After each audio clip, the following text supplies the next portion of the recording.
Sebuah gedung sekolah di Lubuk Alung terancam ambruk. Kegiatan belajar siswa terpaksa dipindahkan ke gedung perpustakaan.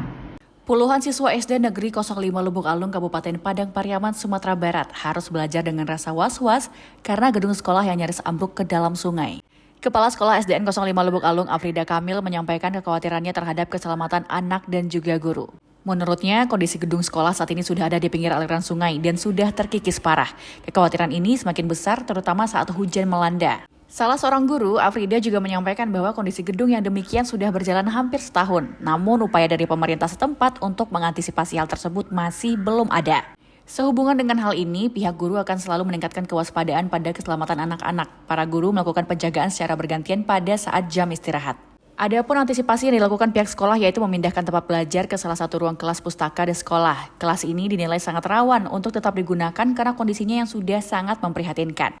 Sekolah ini mempunyai 81 siswa, sementara kondisi bangunan semakin hari semakin mengkhawatirkan, khususnya saat hari hujan.